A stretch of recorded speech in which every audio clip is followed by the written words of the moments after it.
आपका अपने चैनल एडुकोन पर। और आज आपको पढ़ाया गया विलियन चैप्टर के बारे में। विलियन चैप्टर में द्रव्यमान परिषद, आयतन परिषद, द्रव्यमान आयतन परिषद, मोलरता, मोललता, नॉर्मलता, फॉर्मलता, मोल, मोलन सभी टॉपिक के बारे में बहुत ही अच्छी तरीके से फार्मूला के साथ समझाया जाएगा। तो आप लोग वीडियो में टिके रहें। तो हम लोग देखते हैं, सबसे पहले आता है सांद्रता के पद। सांद्रता के पद में हम लोग देखेंगे कि सांद्रता के पद, सांद्रता के पद, सांद्रता के पद। तो सांद्रता के पद में हम लोग देखते हैं, पहला आता है W/W ना, W/W आता है, W/W परसेंटेज। इसे हिंदी में कहते हैं द्रव्यमान प्रतिशत, द्रव्यमान प्रतिशत, द्रव्यमान प्रतिशत कहते हैं ना, इसे हिंदी में कहते हैं द्रव्यमान प्रतिशत। द्रव्यमान प्रतिशत बराबर होता है, अभी मैं संकेत के रूप में लिख रहा हूँ ना, अभी लास्ट में मैं लिख दूंगा टोटल, हिंदी में लिख दूंगा ना संकेत को, जो है इस संकेत में किस चीज नोट किया हूँ हिंदी में लिख दूंगा। देखिए W क्या है, विलेय का द्रव्यमान है, W प्लस W भी विलीन का द्रव्यमान, विलेय का द्रव्यमान प्लस विलायक का द्रव्यमान बराबर विलीन का द्रव्यमान हो गया ना। इस फार्मूले को जब हम लोग प्रतिशत निकालते हैं तो कितने से गुणा करते हैं, 100 से गुणा करते हैं ना। जब हम लोग प्रतिशत निकालते हैं तो किससे गुणा करते हैं, 100 से गुणा करते हैं। जो WA है, WA विलेय का द्रव्यमान है, क्या है, विलेय का द्रव्यमान। हम लोगों ने विलेय को, इसको विलेय को A माना है और विलायक को क्या माना है, विलायक को B माना है ना। विलेय A है और विलायक B है। तो देखिए जब इसका डिफिनेशन लिखते हैं तो WA प्लस WB, देखिए WA प्लस WB बराबर WS। WS क्या है, विलियन का द्रव्यमान। S जो है, इसका मतलब होता है विलियन, क्या होता है, विलियन। तो जब इसका डिफिनेशन लिखवाते हैं ना तो लोग, मैं देखता हूँ लोग करते रहते हैं कि विलेय के द्रव्यमान बटा विलियन के द्रव्यमान के अनुपात को, क्या कोई कहता है विलियन के 100 ग्राम में उपस्थित, तो रटना नहीं है। देखो क्या करना है, यदि ये जो बेस लिखा है, जो बेस में क्या है, विलियन का द्रव्यमान है, यदि ये कितना हो जाए, 100 हो जाए, अगर ये 100 हो जाएगा तो 100 से 100 कट जाएगा, जो W/W परसेंटेज आता है, W/W परसेंटेज जो आएगा वो विलेय के द्रव्यमान के बराबर आ जाएगा। जब विलेय के द्रव्यमान के बराबर आ जाएगा तो हम कह सकते हैं विलेय का द्रव्यमान को, विलेय के द्रव्यमान को W/W प्रतिशत कहते हैं। लेकिन कब कहते हैं, कि कब कहते हैं, देखो जब 100 ग्राम विलियन में, कितने ग्राम में, 100 ग्राम विलियन में, 100 ग्राम विलियन में उपस्थित विलेय का द्रव्यमान, एक ऐसा द्रव्यमान है इस 100 ग्राम विलियन में उपस्थित है, क्योंकि हम लोगों ने विलियन का द्रव्यमान कितना रखा है, 100 ग्राम रखा है, इसलिए 100 ग्राम विलियन में उपस्थित, 100 ग्राम विलियन में उपस्थित,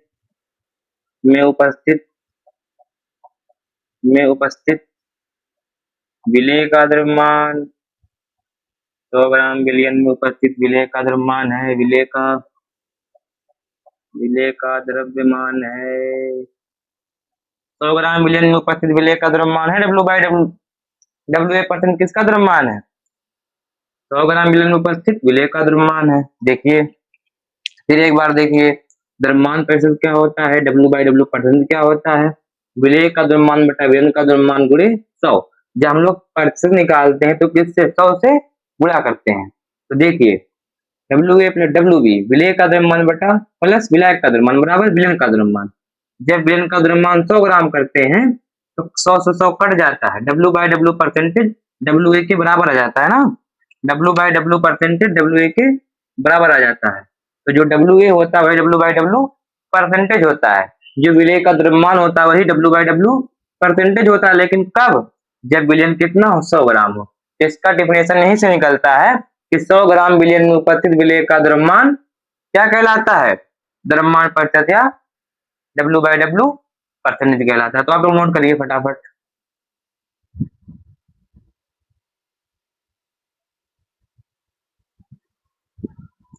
चलिए मुझे लगता है आप लोग नोट कर चुके होंगे ना। अब आगे बढ़ते हैं। आज इस पूरे क्लास में आपको कहीं भी कोई प्रॉब्लम नहीं आएगा, बस आप लोग वीडियो लास्ट तक टिके रहें, एकदम अच्छी तरीके से आपको जो भी रहेगा, जितना भी टॉपिक है सब कुछ समझा दिया जाएगा।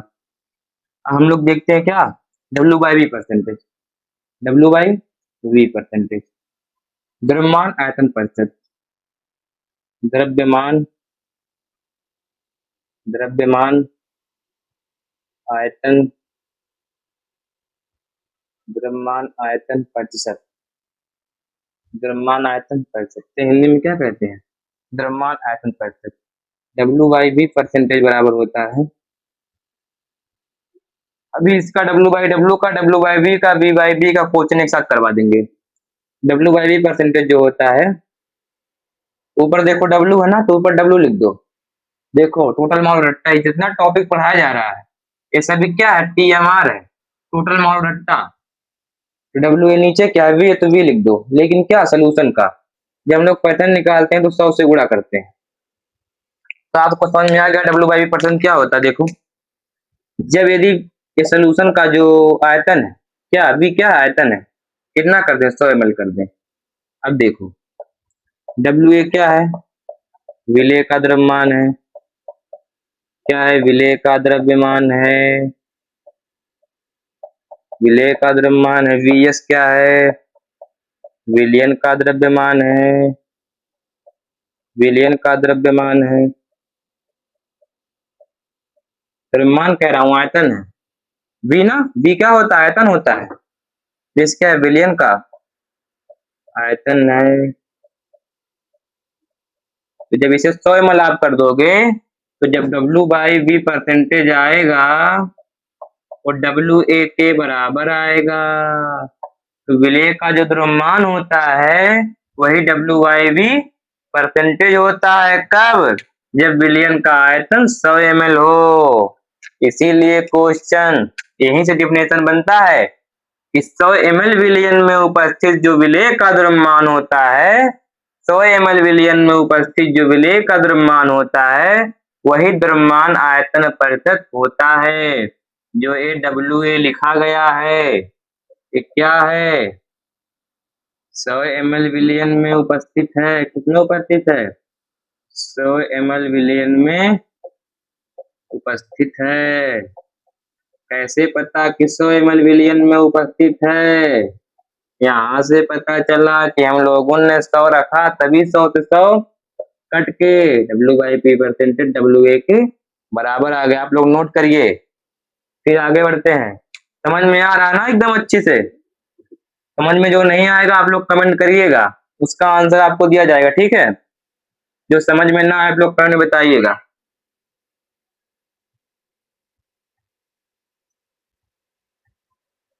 स्क्रीनशॉट लेते रहिएगा और क्लास में टिके रहिए। अभी आपको आगे बढ़ाया जाएगा। अब आपको बढ़ाया जाएगा V/V परसेंटेज, V/V परसेंटेज, इसे क्या कहते हैं, आयतन प्रतिशत, आयतन प्रतिशत, आयतन प्रतिशत। तो आयतन प्रतिशत जो होता है, जो V/V परसेंटेज होता है, ये विलेय का द्रव्यमान बटा विलेय का आयतन बटा विलयन का आयतन, विलेय का आयतन तो विलायक का आयतन बराबर विलयन का आयतन। जो V सोल्यूशन होता है वो VA प्लस VB के बराबर होता है। V सोल्यूशन मतलब विलयन का आयतन, VA मतलब विलेय का आयतन, VB मतलब विलायक का आयतन। मैंने आपसे बताया था क्या, हमने A को विलेय माना है, A को विलेय माना है और B को क्या माना है, विलायक माना है। तो इसे क्लियर हो गया ना, A विलेय और B क्या है, B विलायक है। अब देखिए यदि जो A विलयन का आयतन दिया गया है ये कितना हो जाए, 100 ml हो जाए, कितना हो जाए, देखिए जब परसेंटेज निकालते हैं तो 100 से गुणा करते हैं, जो आयतन है 100 ml हो जाए तो 100 से 100 कट जाएगा। और जो V/V परसेंटेज है, क्या V/V परसेंटेज, V/V परसेंटेज है A 100, जो V/V परसेंटेज है ये VA के बराबर हो जाएगा, VA क्या हो जाएगा, बराबर हो जाएगा। तो देखिए जो विलेय का आयतन, इसे क्या कहते हैं? आयतन प्रतिशत कहते हैं। कब? जब विलयन का आयतन कितना हो? 100 ml हो। जब विलेय का आयतन कितना हो? 100 ml हो। तो ये कब है? जब जब विलयन जब विलयन कितना हो? 100 ml हो। जब विलयन 100 ml हो, तो जो VA होता है V/V परसेंटेज के बराबर होता है। तो इसका डेफिनेशन क्या बनता है? किसी 100 ml विलयन में उपस्थित 100 ml विलयन में उपस्थित किसी 100 ml विलयन में उपस्थित विलेय का आयतन आयतन प्रतिशत या V/V परसेंटेज कहलाता है। समझ में आ गया ना? W/W, W/V, V/V हो गया। देखिए कितने आसानी से हम लोग टॉपिक को समझते चल रहे हैं ना, बहुत आसानी से। टॉपिक बहुत ही आसान तरीके से हम लोग समझते हुए चल रहे हैं, बहुत ही आसान तरीके से। अब देखते हैं आगे। अब क्वेश्चन देख लेते हैं दो चार ना, अपने मन से क्वेश्चन बनाते हैं हम लोग, फिर देखते हैं सॉल्व कर पाते या नहीं कर पाते। देखो, यदि विलेय का द्रव्यमान कितना दे दे? 10 ग्राम। विलयन का द्रव्यमान कितना दे दे? 40 ग्राम। विलयन का द्रव्यमान दे दे 40 ग्राम। विलयन का द्रव्यमान क्या दे दे? 40 ग्राम दे दे। तो अगर मैं आपसे पूछूं विलायक का द्रव्यमान कितना होगा? विलायक का द्रव्यमान WB बराबर क्वेश्चन। देखिए पहले आप ये निकालना सीखें, नहीं तो आपको यही नहीं आएगा, तब क्वेश्चन आप नहीं लगा पाओगे। WA प्लस WB बराबर होता है WS विलेय का द्रव्यमान, विलायक का द्रव्यमान क्या होता है? विलयन का द्रव्यमान। विलेय का द्रव्यमान कितना दिया गया? 10 ग्राम। विलायक का द्रव्यमान ज्ञात करना है, विलयन का द्रव्यमान 40 ग्राम। तो 40 में से जो आप 10 घटाओगे कितना बचेगा? 30 बचेगा। 40 माइनस 10 बराबर तो कितना आ गया? 30 ग्राम आ गया। देखा, जोड़ घटाओ, ये सब जोड़ घटाओ, ये सब आपको आना चाहिए। तब मेरा सिखाने का मकसद था कि आप लोग इसे जानो, विलेय विलेय विलायक विलयन कहाँ से आता है ना। चलिए अब देखिए क्वेश्चन, अवास्तविकता वाला क्वेश्चन देखिए, जो वास्तव में क्वेश्चन की जरूरत है। देखिए, विलेय का द्रव्यमान कितना दे दे? 20 ग्राम दे दे। और विलायक का द्रव्यमान दे दे, विलायक का द्रव्यमान दे दे 80 ग्राम। और W/W परसेंटेज पूछ ले, तो कैसे सॉल्व करोगे?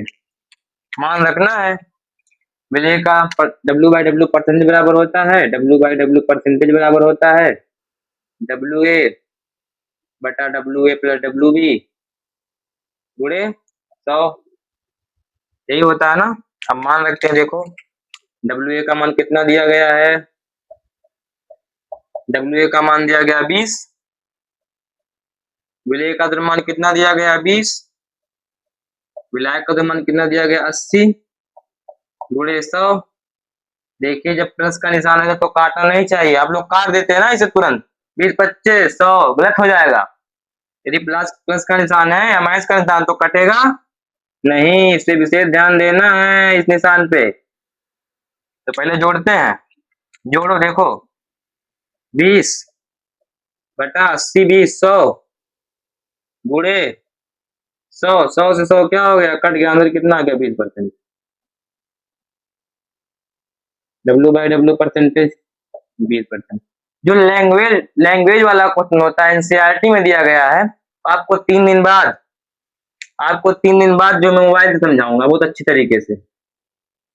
कितना लैंग्वेज का क्वेश्चन है, कितना आप लोग कमेंट में क्वेश्चन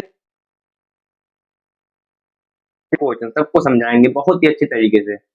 अब आगे बढ़ते हैं। अब आगे देखिए, आगे अब आएगा क्या? मोल। मोल क्या होता है? देखिए हम लोगों ने द्रव्यमान परिशुद्ध पढ़ लिया, द्रव्यमान आयतन परिशुद्ध पढ़ लिया, आयतन आयतन परिशुद्ध पढ़ लिया, एक दो क्वेश्चन देख लिया। अब हम लोग आगे बढ़ेंगे मोल पर, क्योंकि जब मोल नहीं आएगा तो आप मोलंस मोलरता नॉर्मलता फॉर्मलता नहीं पढ़ पाओगे अच्छे से। तो देखो मोल क्या होता है। मोल बराबर, मोल एक प्रकार का क्या है समझो पहले। मोल पदार्थ का जो हम लोग मात्रा लिखते हैं ना, क्लास 11 में आपको पढ़ाया गया होगा या पढ़ाया जाता है ना कि लंबाई को मीटर में नापते हैं, द्रव्यमान को किलोग्राम में नापते हैं। इसी प्रकार से पदार्थ को मोल में नापते हैं। किसमें नापते हैं? मोल में। तो मोल क्या है? एक प्रकार का मात्रा है। इससे मात्रा का पता चलता है। मोल से किसका पता चलता है? मात्रा का पता चलता है। अब ये मात्रा किस रूप में हो सकता है?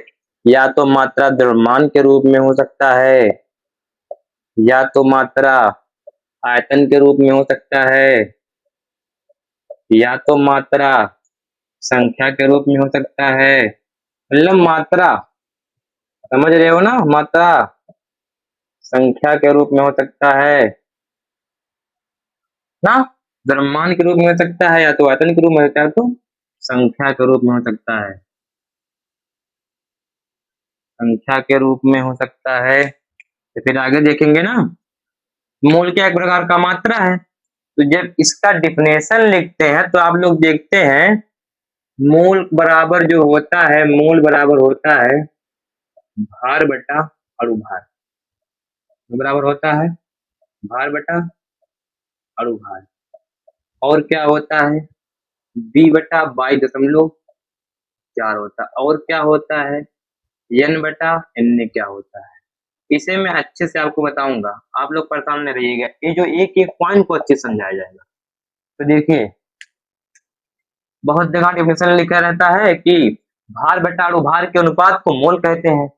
बहुत जगह लिखा रहता है ना, बहुत जगह लिखा रहता है परमाणुओं की संख्या को मोल कहते हैं। किसके? परमाणुओं की संख्या के। कार्बन 12 के 1/12वें भाग के। तो इस डिफिनेशन अच्छे से समझाना चाहिए ना।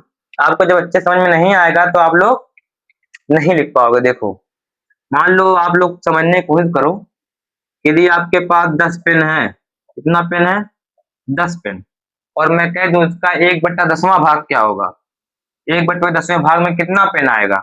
1/10वें भाग में कितना पेन आएगा? तो आप जब इसका भाग करोगे 10 से तो 1 पेन है। कितना पेन आएगा? 1 पेन। मैं कह दूं आपके पास 10 पेन है, आप एक एक पेन बांट दो, तो ये व्यक्ति को कितना पेन मिलेगा? 1 पेन मिलेगा। तो इससे कंफर्म हो जाता है कि यदि आपके पास 10 पेन है तो 1/10वें भाग में कितना पेन जाएगा? 1 पेन जाएगा। बस डिफिनेशन आपको समझ में आ गया। अब कुछ करना ही नहीं है ना। आप लोग देखो ध्यान से, जैसे कार्बन 12 है, जब कहते हैं ना तो कार्बन 12 के समस्थानिक कार्बन 13, कार्बन 14 भी होता है, लेकिन हम लोग कार्बन 12 का देखते हैं। कार्बन 12 के द्रव्यमान के, कैमरा का द्रव्यमान कितना होता है?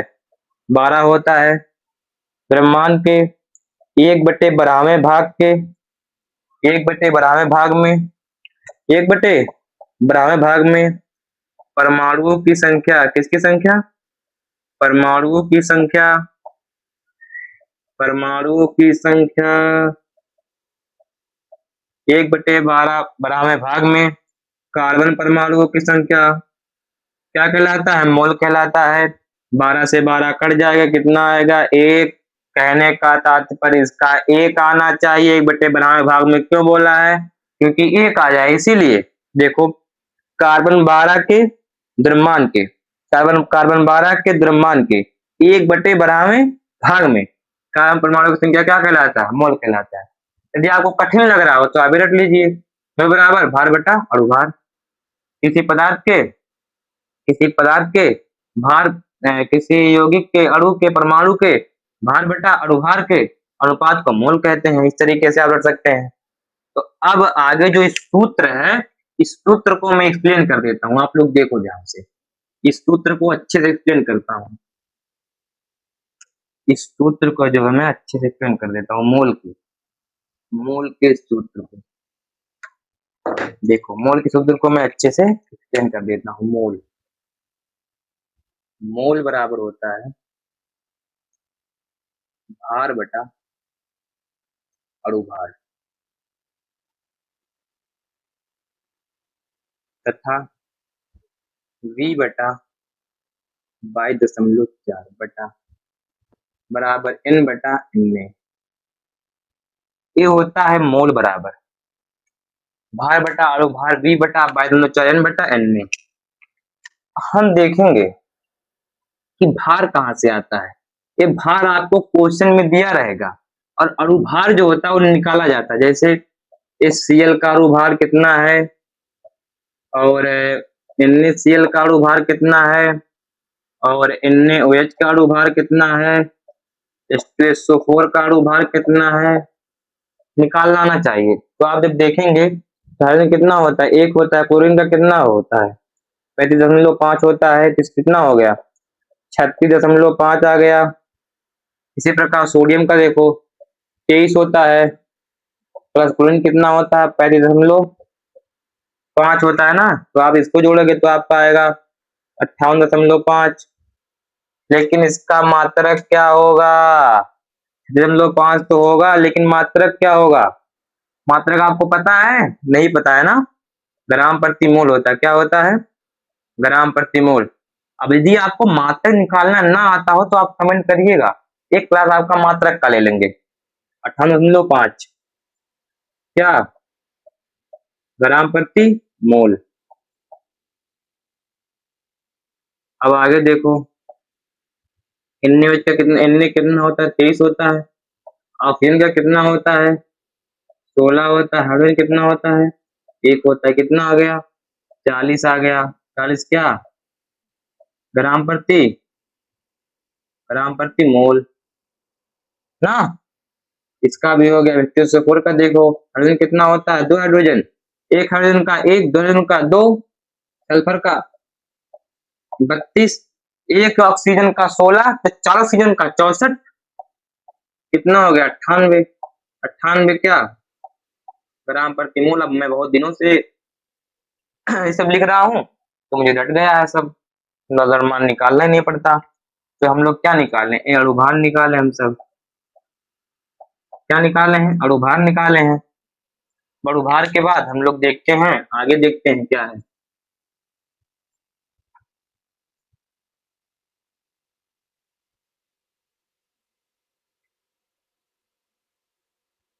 अब देखो V क्या होता है, V क्या है, अब 22.4 क्या है।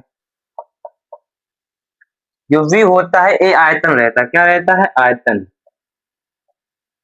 जैसे बोल दे कि 20 ग्राम लेकिन एक चीज आप विशेष ध्यान दीजिए, जो आयतन निकाला जाता है हमेशा गैस के लिए निकाला जाता है। आयतन हमेशा गैस के लिए निकाला जाता है। जैसे बोल दे 20 ml 20 ग्राम गैस में, 20 ग्राम H2O में कितना आयतन, 4 मोल O2 में कितना आयतन, 5 मोल N2 में कितना आयतन, N2 गैस में कितना आयतन, तो ही निकलता है आयतन। जो आयतन रहता है ना, यही आयतन होगा। तो जो 22.4 आयतन कहाँ से आया है, जब लैब में प्रयोग किया गया, जब लैब में प्रयोग किया गया 1 मोल गैस का, 1 मोल कोई भी गैस हो, 1 मोल कोई भी गैस हो, सबका आयतन 22.4 आया। किसमें, लैब में। तो लैब में प्रयोग किया गया तो कोई भी गैस रहे सबका आयतन 22.4 आया। तो मोलर क्या होता है, मोलर आयतन क्या है, 1 मोल गैस का आयतन, 1 मोल गैस का आयतन हो गया, 1 मोल गैस का आयतन हो गया। तो V अब 4 समझ में आ गया ना। अब देखो N बटा Na क्या होता है, N बटा Na। अब देखते हैं क्या है, N है और क्या है, Na है। N बटा Na क्या होता है, देखो N बराबर क्या है, संख्या है। किसकी संख्या है, परमाणुओं के, अणुओं की संख्या है। जो भी आप निकाल रहे हो, परमाणु भी हो सकता है, अणु भी हो सकता है, यौगिक भी हो सकता है, जो कह दे, इसे बोल दे आपसे 5 मोल कार्बन में परमाणुओं की संख्या कितनी होगी, 6 मोल CO2 में कार्बन अणुओं की संख्या कितनी, 6 मोल CO2 में अणुओं की संख्या बताओ, 6 मोल CO2 में ऑक्सीजन के परमाणुओं की संख्या बताओ, 6 मोल CO2 में कार्बन के परमाणुओं की संख्या बताओ। तो ये सब पूछता है, तब ये वाला शुद्ध लगता है, N बटा मोल N बटा Na वाला। और जो Na होता है ये अवोगाद्रो संख्या होता है। क्या होता है, आवागाद्रो आवागाद्रो संख्या होता है। आवागाद्रो संख्या होता है, इसका मान होता है, इसका मान 6.023 गुणे 10⁻23 होता है। ये क्या है? अवगाद्रो संख्या का मान ये भी निकाला गया था, किसमें? लैब में निकाला गया था। ये मत सोचेगा कि ये जो है कहीं से सॉल्व करके आया है, ठीक है। तो अब मोल आपको समझ में आ गई, इसका मतलब आप लोग रेडी हो किसके लिए? मोल अंश के लिए। तो मोल बराबर क्या होता है? भार बटा अणुभार होता है। मोल अंश के बाद मोलरता पढ़ाएंगे ना, अच्छा रहेगा ज्यादा। देखिए, नहीं पहले मोलरता ही पढ़ लीजिए, चलो मोलरता ही पढ़ लो। मोलरता, सबसे पहले आपको एक चीज ध्यान देना है कि मोलरता को कैपिटल एम से डिनोट करते, किससे डिनोट करते हैं? कैपिटल एम से डिनोट करते हैं मोलरता को, कैपिटल एम से। कैपिटल एम आपको कहीं दिखे तो आप समझ जाओ क्या है? मोलरता है। मोलरता बराबर होता है ऊपर एन ए नीचे वीएल, किसमें? लीटर में। आयतन किसमें? लीटर में। इतना छोटा सूत्र शायद कोई आपको बताया होगा, सब लोग इसे बड़ा करके बताते हैं, झूठ है, बड़ा करके बताते हैं। इतना छोटा सा है कि जो विलेय का मोल बटा विलयन का एन ए क्या है? विलेय का मोल है, क्या है? विलेय का मोल। मैंने आपसे पहले बताया था ए क्या है? विलेय है। एन मतलब किस नोट कर रहा है? मोल नोट कर रहा है। विलेय का मोल है। वीएल क्या है? विलयन का आयतन है। विलयन का आयतन है, किसमें है? लीटर में है। विलयन का आयतन किसमें है? लीटर में है। एन ए का है विलेय का मोल, वीएल का लीटर, विलयन का आयतन किसमें है? लीटर में है। तो आपको क्लियर हो गया होगा ना मोलरता क्या होता है। अब देखो मोलरता का डिफिनेशन देखो, यदि यदि क्या वीएल का मान 1 लीटर हो जाए तो जो मोलरता है एन ए के बराबर आ जाएगा। आ जाए कि नहीं आ जाएगा? देखो, जो विलेय का मोल होता है उसे क्या कहते हैं? मोलरता कहते हैं। कब? जब विलयन का आयतन 1 लीटर हो। बहुत अच्छा, जब विलयन का आयतन कितना हो? 1 लीटर हो, तो जो विलेय का मोल होता है वही क्या होता है? मोलरता होता है। तो जब हम लोग इसे इसकी परिभाषा लिखेंगे तो कहेंगे विलेय के मूल को मोलरता कहते हैं। वही गलत? गलत। ऐसे क्यों? विलेय का मूल को मोलरता क्यों कहेंगे? तो आपको बताना, कंडीशन देना पड़ेगा कि जब आयतन 1 लीटर हो तभी हम विलेय के मूल को क्या कह सकते हैं? मोलरता कहते हैं। कब? जब विलयन का आयतन 1 लीटर हो। जब विलयन का विलयन का आयतन 1 लीटर हो, विलयन का आयतन 1 लीटर हो, तो विलेय के मोल को मोलरता कहते हैं। इस सूत्र को यम बटा यम बराबर मोलरता बराबर एन बटा वीएल को जो लोग बड़ा करके दिखाते हैं, मैं आपको दिखाऊं, यदि जो विलयन का आयतन दिया गया, यदि एमएल में दे दे, किसमें दे दे? एमएल में, तो ऊपर 1000 से गुणा हो जाएगा। किससे गुणा हो जाएगा? 1000 से। फिर लीटर को जब एमएल को जब हम लीटर में बदलते हैं, लीटर को जब एमएल को जब लीटर में बदलेंगे हम लोग, इसे एमएल दे दिया, लेकिन हमको क्वेश्चन में लीटर था, तो हम क्या करेंगे? 1000 से भाग करेंगे तभी ना एमएल में लीटर में होगा। 1000 से भाग कर देंगे, किस में आ जाएगा? लीटर में आ जाएगा। तो इसीलिए क्या करते हैं? ये फार्मूला यूज करते हैं। कहीं कहीं सोड NaO को भी लिख देता है, WA बट्टा मॉलिक्यूलर वेट गुणे क्या? VmL गुणे 1000। इतना सारा बढ़ा चढ़ा के देता है, ए भी कर देता है ना, ए भी। अब हम आगे देखते हैं, ये तो हो गया, इसे किस किस रूप में लिख सकते हैं। अब मोलरता का मात्रक देखते हैं, किसका, मोलरता का मात्रक। मोलरता का मात्रक ऊपर क्या है, मोल है। इसे किसमें मापते हैं, मोल में मापते। इसे किसमें नापते हैं, लीटर में नापते हैं। जब मात्रक लिखेंगे तो क्या हो जाएगा, मोल प्रति लीटर, या इसे मोलर भी कह देते हैं। क्या कह देते हैं, मोलर। तो मोलरता का मात्रक क्या होता है, मोल प्रति लीटर या मोलर होता है। तो आपको मोलरता समझ में आ गया, समझ में आ गया होगा। तो अगर मोलरता समझ में आ गया आपको, तो एक दो क्वेश्चन देख लेते हैं मोलरता पर, जो मैं लिखवा रहा हूं। यदि आप लोगों ने नहीं लिखा है तो वीडियो रोक कर लिखते रहिएगा, ठीक है। ये देखिए इतना सारा जो है मैंने डिफिनेशन बना दिया, बड़ा लिख दिया है, जो कि मैं ऑफलाइन क्लास में इतना सारा बढ़ा के नहीं लिखता हूँ, वो छोटा सा लिखता हूँ, इसलिए कि बच्चों को याद रहे।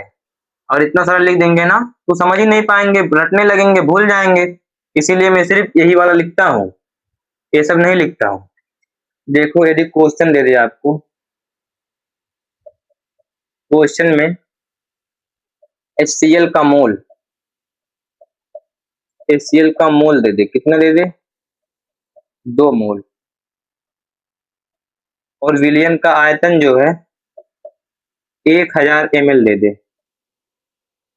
तो मोलरता क्या होगी। तो सीधे सीधा रख दो यहीं पर लाकर। देखो एमएल में दिया गया है ना, तो ये वाला सूत्र लगेगा, एमएल में दिया है तो कौन सूत्र, ये सूत्र लगेगा। तो देखो मोलरता बराबर ऊपर क्या है, विलय का मोल कितना दिया गया, 2 दिया गया है। विलयन का कितना दिया गया है, 1000 दिया गया है। इससे गुणा, 1000 से गुणा है,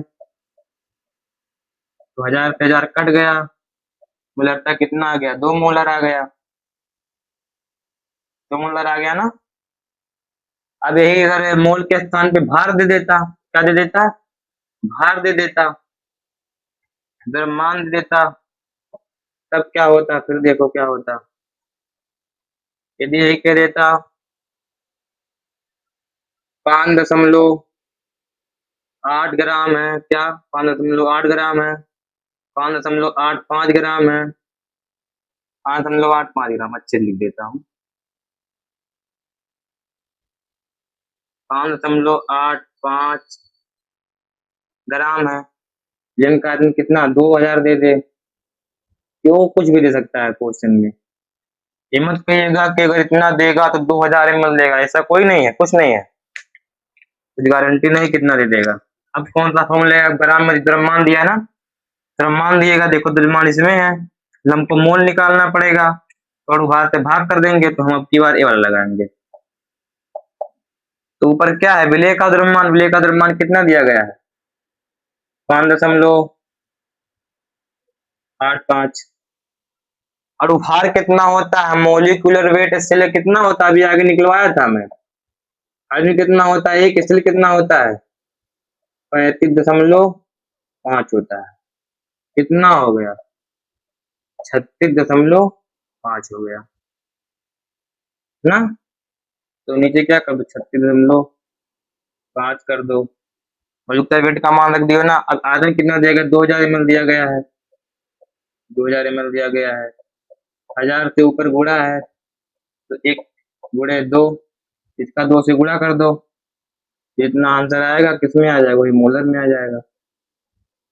कितना आंसर आएगा लिख देना ना, मोलरता बराबर। तो मोलरता मुझे लगता है आपको क्लियर हो गया होगा। अब मैं चलता हूँ, एक बार आप लोग अच्छे से लिख लो, फिर आगे पढ़ाता हूँ मोलरता के बारे में, ठीक है। लिखो अच्छे से तुरंत।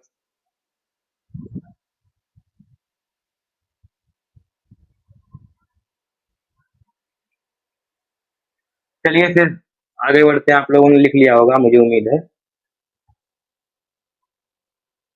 देखिए वीडियो को स्किप कर दीजिएगा, बहुत टाइम तक आपको लिखने का समय दे देंगे तो क्लास लिखने में चला जाएगा। वीडियो को स्किप करिएगा, रिकॉर्डेड लेक्चर है, स्किप करिएगा और लिखते रहिएगा, कोई प्रॉब्लम नहीं होगा आपको इसमें। तो फिर मोलरता क्या होता है, अब देखो। मोललता, मोलरता हो गया ना, मोललता, मोललता, इसे स्मॉल एम से नोट करते हैं। किससे? स्मॉल एम से। स्मॉल एम विलेय का मोल बटा विलायक का द्रव्यमान, किसमें? किलोग्राम में। ठीक है। जब इसका डेफिनेशन लिखते हैं तो डब्ल्यू बी को जो है, डब्ल्यू बी क्या है? डब्ल्यू बी जो है विलायक का द्रव्यमान, विलायक का द्रव्यमान। डब्ल्यू बी क्या है? विलायक का द्रव्यमान है। एन ए क्या है? विलेय का मोल है, विलेय का मोल है, विलेय का मोल है। एन ए क्या है? विलेय का मोल। डब्ल्यू क्या है? विलायक का द्रव्यमान है। यदि विलायक का द्रव्यमान 1 किलो हो जाए तो जो मोललता होता है एन ए के बराबर हो जाता है। तो विलेय के मोल को मोललता कहते हैं कब? कब कहते हैं? ये विलायक का द्रव्यमान 1 किलो, ये विलायक का द्रव्यमान 1 किलो, ये विलायक का द्रव्यमान 1 किलो,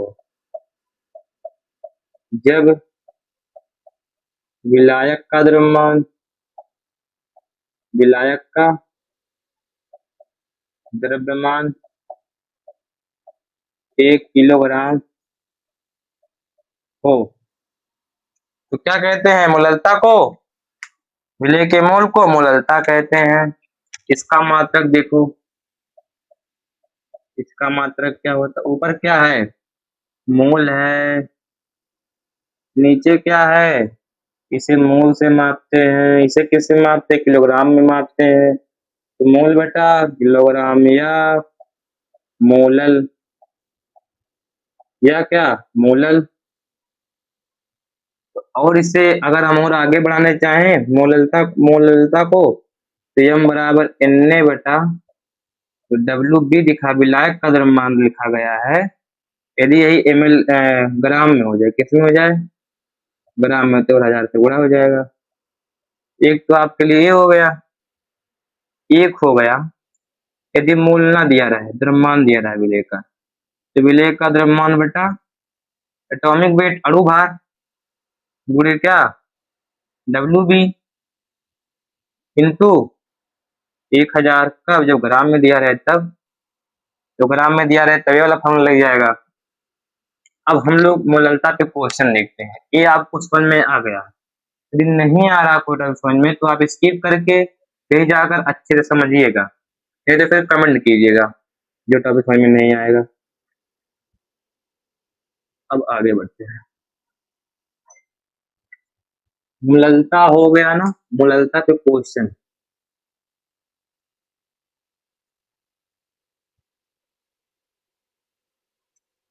मोललता पे क्वेश्चन देखो।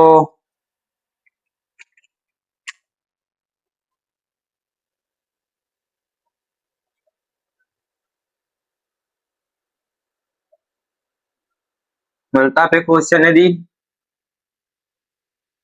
मान लो कि क्वेश्चन में दिया गया है NaOH का द्रव्यमान, Na का द्रव्यमान 20 ग्राम, 20 ग्राम है, और जो विलायक का मतलब H2O का, और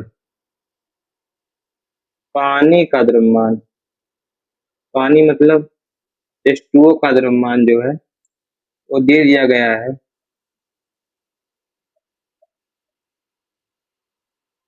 2000 ग्राम, या फिर आप लोग 500 ग्राम, जो इच्छा करे आपका, 500 ग्राम दे दिया गया। तो मोललता की गणना करो। अब देखो, मोललता बराबर होता है क्या? मोल बटा, मोल बटा क्या? विलायक का द्रव्यमान। तो आपको जानना बहुत जरूरी है। आप देखेंगे क्वेश्चन में क्या दिया गया, ग्राम में दिया गया, द्रव्यमान दिया, इसका मतलब हमें मोल निकालना पड़ेगा। मोललता के लिए क्या निकालना पड़ेगा? मोल निकालना पड़ेगा। तो देखिए NaOH का एटॉमिक वेट निकाल लीजिए, क्योंकि मॉलिक्यूलर वेट है ना, बिना मॉलिक्यूलर वेट से भाग के मोल आएगा नहीं। तो NaOH, NaOH का मोल निकालिए। NaOH का मोल, NaOH का मोल कितना है? भार बटा अणु भार कर दो, भार बटा अणु भार, भार कितना दिया गया है? 20 ग्राम। अणु भार कितना होगा? देखो अणु भार कितना होगा। सोडियम का 23 का, 16 हाइड्रोजन का 1, कितना हो गया? 40 ग्राम प्रति मोल होगा। 40 ग्राम प्रति मोल, ग्राम से ग्राम कट जाएगा, ऊपर हो जाएगा मोल। 20 कम 20, 20 में 40, 1.2 मोल। यही आ गया, मोल आ गया ना। मोललता निकालना है। मोललता बराबर कैपिटल स्मॉल m बराबर मोल कितना आ गया? 1/2। ऊपर क्या है? मोल। नीचे क्या है? विलायक का द्रव्यमान कितना दिया गया है? 500 ग्राम। ग्राम में जाएगा मतलब उसका मतलब क्या? 1000 से भाग होगा, 1000 से गुणा होगा। तो 5 गुना 1 जाएगा, इधर कट जाए, कितना जाएगा? 1 क्या? मोलल। तो मोललता, मोललता आपको समझ में आ गया होगा, मुझे उम्मीद है। अब हम आगे बढ़ते हैं। बताऊं क्या? आगे बढ़ते हैं मोलल्स पर।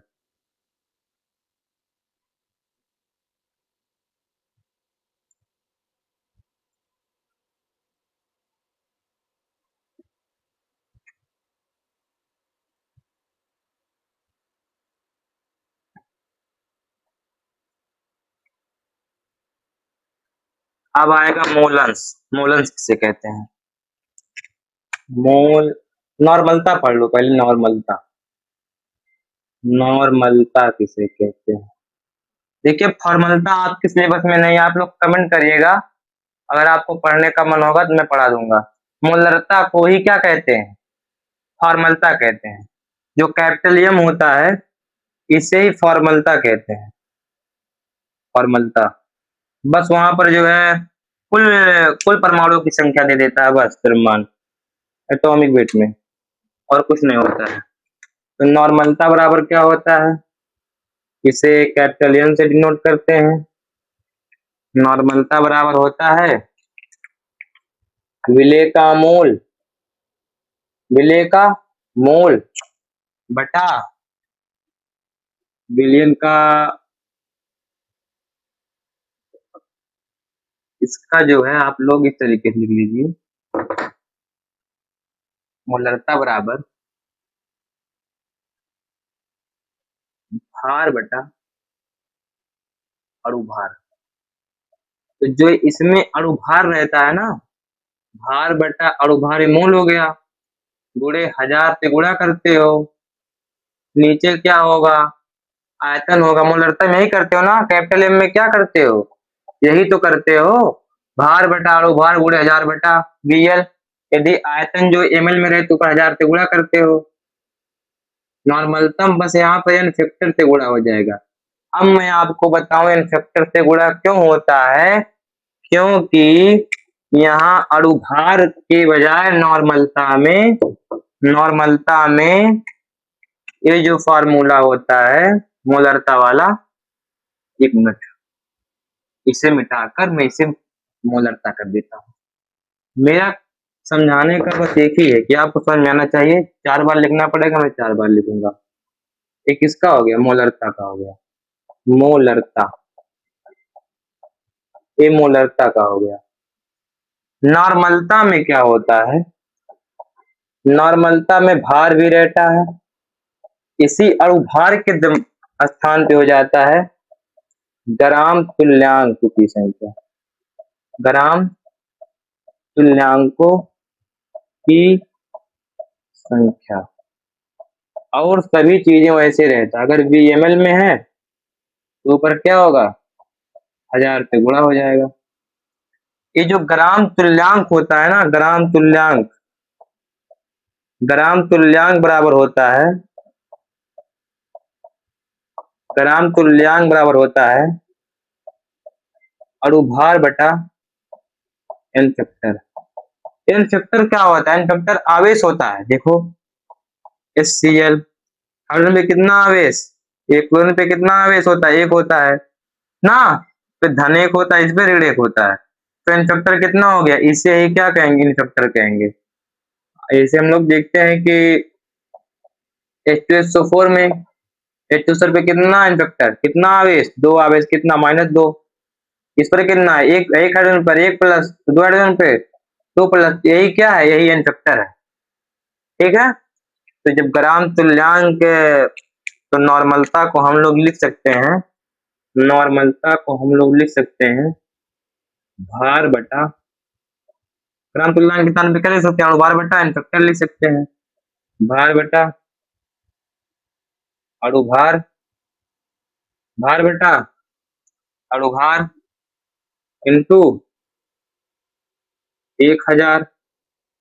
यहाँ नीचे क्या रहेगा, यदि आयतन किसमें हो, ml में हो, अणुभार बटा इन फैक्टर। इन फैक्टर ऊपर लेकर चले जाओ, इन फैक्टर क्या करो, ऊपर लेकर चले जाओ, इन फैक्टर से गुणा कर दो, और क्या, देखो तो गुणा कर दिए ना। तो ये बताओ हमको आप लोग कि जो यहाँ पर भार बटा अणुभार 1000 बटा VmL लिखा गया है, इसे मोलरता कहते हैं कि नहीं कहते हैं, कहते हैं ना। देखो यही तो मोलरता का है। तो नॉर्मलता बराबर हम लोग मोलरता इंटू एन फैक्टर लिख सकते हैं कि नहीं लिख सकते, अच्छे लिख सकते हैं, जरूर लिख सकते हैं। इसके स्थान में मैंने मोलरता लिख दिया। तो हम लोग देखते हैं मोलरता बराबर होता है, मोलरता बराबर होता है नॉर्मलता इंटू एल फैक्टर, होता है कि नहीं होता नॉर्मलता इन फैक्टर को। तो ये जो आता है ना, इस पे क्वेश्चन बहुत लगेगा आपसे, बहुत क्वेश्चन पूछता है ना बोर्ड में। तो नॉर्मलता आपको क्लियर हो गया। अब आते हैं मोलन्स पर, देखिए मोलन्स क्या होता है। कहिए तो एक बार फिर से समझाऊं, देखो फिर से समझिए एक बार। मोलरता बराबर होता है विलेय का मोल बटा विलयन का आयतन लीटर में, यदि ml में हो तो 1000 से गुणा होता है, जो कि मोलरता बराबर होता है मोल के स्थान पे हम लोग भार बटा अणुभार कर दिए हैं। सिर्फ नॉर्मलता में क्या हो जाता है, भार बटा अणुभार, अणुभार के स्थान पे हो जाता है ग्राम तुल्यांकों की संख्या, और सब कुछ वही रहता है। और ग्राम तुल्यांकों की संख्या बराबर होता है अणुभार बटा एन फैक्टर, जो कि हम लोगों ने यहाँ पे रख दिया अणुभार बटा एन फैक्टर ग्राम तुल्यांकों की संख्या के स्थान पर। तो जो ये बना है सूत्र, इस सूत्र में हम लोगों ने देखा ये सूत्र तो मोलरता का है, हम लोगों ने मोलर लिख दिया, मोलरता लिख दिया। तो हम लोग देखते हैं नॉर्मलता बराबर होता है मोलरता गुणे एन फैक्टर।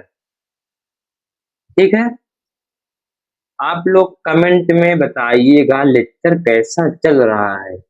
अच्छा चल रहा है तो अच्छा वाला इमोजी भेजिएगा ना। कोई भी टॉपिक आप कमेंट करिएगा, कोई भी टॉपिक हो, कितना भी कठिन टॉपिक हो, आप बताइएगा। हमारे पास जो है केमिस्ट्री की ट्रिक का भंडार है, इतना ट्रिक हमको आता है ना कि आपको केमिस्ट्री एकदम आसान कर देंगे। ऑर्गेनिक, इनऑर्गेनिक, फिजिकल केमिस्ट्री हवा में बोलेगा आपसे, हवा इतना तेज जाएगा, बहुत अच्छा समझ में आता चला जाएगा, खर खर खर खर। हम लोग अब देखेंगे क्या, मोल अंश। मोल अंश क्या होता है, इस मोल अंश को जो है चाई से नोट करते हैं, किस नोट करते हैं, चाई से। मोल अंश को काई से नोट करते हैं, काई, काई से नोट करते हैं, क्या है, यही है मोल अंश। ये क्या है, मोल अंश, इसे ही मोल अंश कहते हैं। क्या कहते हैं, मोल अंश, इसे ही कहते हैं मोल प्रभाज, इसे ही क्या कहते हैं, मोल प्रभाज कहते हैं, मोल प्रभाज कहते हैं।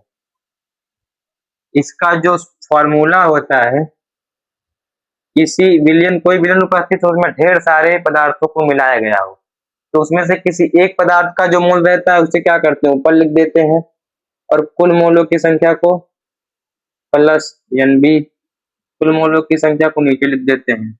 यही जो है मोल अंश का फॉर्मूला है। तो कहते हैं किसी विलयन में उपस्थित किसी एक घटक के मोलों की संख्या तथा कुल मोलों की संख्या के अनुपात को क्या कहते हैं, मोल अंश या मोल प्रभाज कहते हैं। मोल अंश या मोल प्रभाज कहते हैं। हम देखते हैं कि विलयन में उपस्थित सभी घटकों के मोल अंशों का योग जो आता है, सभी घटकों के मोल अंशों का जो योग आता है, सभी घटकों के मूल अंशों का योग हमेशा एक आता है, हमेशा एक आता है। यदि आपसे कोई विलयन दिया हो और मूल अंश दिया हो एक का, दूसरे का पूछे तो आप एक का घटा दोगे, इसमें दो घटक हो तो मूल अंश भी क्लियर हो गया है। तो आप लोग बताइएगा आपको लेक्चर कैसा लगा। आप लोग वीडियो के लास्ट तक टिके रहिए, इसलिए आपका बहुत बहुत धन्यवाद।